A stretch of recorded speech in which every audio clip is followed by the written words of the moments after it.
राम माधव के बयान से शुरू कर रही हूं। राम माधव कह रहे हैं इंडियन एक्सप्रेस में आर्टिकल लिखकर कि अभी तक तो समझ रहे थे कोलिएशन गवर्नमेंट चलाना मुश्किल होगा मोदी 3.0 में, लेकिन असल चुनौती तो विपक्ष बनने वाला है जो इसी माइंडसेट के साथ आएगा कि मोदी के पास या फिर बीजेपी के पास सदन चलाने का, सरकार चलाने का बहुमत है नहीं।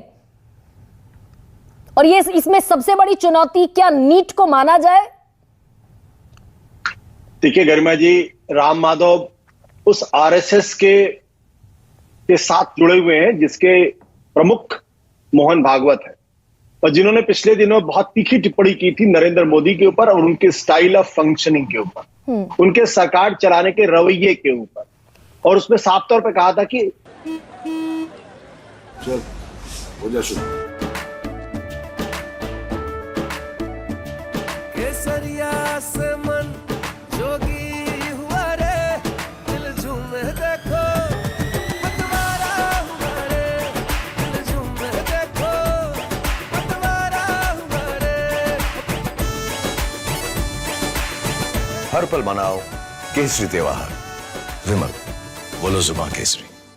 ये जो एरोगेंस है, जो अहंकार है, इससे काम नहीं चलता। और जो विपक्ष है वो विपक्ष नहीं है बल्कि प्रतिपक्ष है। यानी स्पष्ट है कि आपको जो रवैया पिछले 10 साल में रहा है उसको बदलने की जरूरत है। तो राम माधव का संदेश विपक्ष के लिए नहीं है। राम माधव का संदेश दरअसल सरकार के लिए है, नरेंद्र मोदी के लिए है। वो कान को सीधे ना पकड़ के वो उल्टे तरीके से पकड़ने की कोशिश कर रहे हैं। हकीकत यह है कि आज की तारीख में 3 चीजें ये तय करेंगे कि नरेंद्र मोदी और उनकी सरकार का रवैया आने वाले दिनों में संसद के अंदर और संसद के बाहर कैसा होगा। पहला, विपक्ष जो मजबूत विपक्ष है, उस मजबूत विपक्ष के साथ वो किस तरीके का रिश्ता रखना चाहते हैं।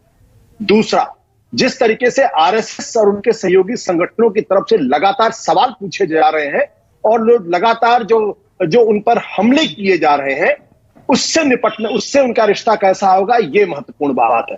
आपको ध्यान होगा पिछले 10 सालों में एक भी आरएसएस के संगठन की हिम्मत नहीं पड़ी कि वो नरेंद्र मोदी और उनकी सरकार से सवाल पूछे। लेकिन पिछले दिनों नीट के मसले पर जिस तरीके से अखिल भारतीय विद्यार्थी परिषद आक्रामक है और पुणे के अखिल भारतीय विद्यार्थी परिषद ने जिस तरीके से धर्मेंद्र प्रधान का इस्तीफा मांगा है कि उनको अपने पद पर रहने का अधिकार नहीं है, यह न केवल अप्रत्याशित है बल्कि बदली हुई राजनीति का प्रतीक भी है कि अब जो संगठन है आरएसएस से जुड़े वो भी कहीं ना कहीं उनसे नाराज हैं, असंतुष्ट हैं और they also want their pound of flesh. और आशु, क्या ये प्रेशर दिखाता है क्या कि वो जो 24 फरवरी को कानून पारित हुआ था, 6 और 9 फरवरी को पारित हो गया था लोकसभा राज्यसभा से, राष्ट्रपति द्रौपदी मुर्मू ने 12 फरवरी को उसे मंजूरी दी थी। ये प्रेशर दिखता है क्या कि सेशन शुरू होने से पहले जो पिछले 5 महीने में नोटिफाई नहीं हुआ कानून, उसको नोटिफाई कर दिया आधी रात को?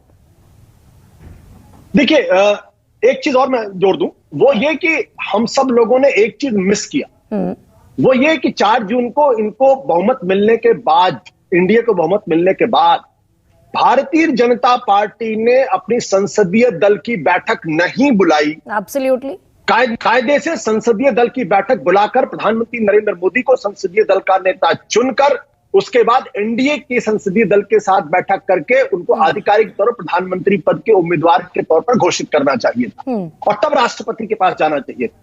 लेकिन हमने एक ऐसी बिजार स्थिति देखी जिसमें कि एनडीए संसदीय दल की बैठक थी, जिसमें भारतीय जनता पार्टी के मुख्यमंत्री पदाधिकारी बैठे हुए थे, जो मैंने तो कम से कम नहीं देखा पहले। उसमें तो पुष्कर सिंह धामी, योगी आदित्यनाथ सब दिखे। जी बिल्कुल। मोहन यादव से ये सारे लोगों को नहीं होना चाहिए। इसलिए जो बीजेपी और एनडीए संसदीय दल की सैंक्टिटी है उस पर गहरे सवाल खड़े होते हैं। अब इन तीनों चीज के जोड़िए, विपक्ष के साथ उनका रिश्ता कैसा होगा, आरएसएस के साथ उनका रिश्ता कैसा होगा और खुद भारतीय जनता पार्टी के अंदर उनका रिश्ता कैसा होगा। क्योंकि संसदीय दल की बैठक इसलिए नहीं की गई क्योंकि इस तरीके की आशंकाएं लगाई जा रही थी कि कुछ सांसद कहीं ऐसा ना हो कि वहां पर कुछ सवाल खड़े कर दें।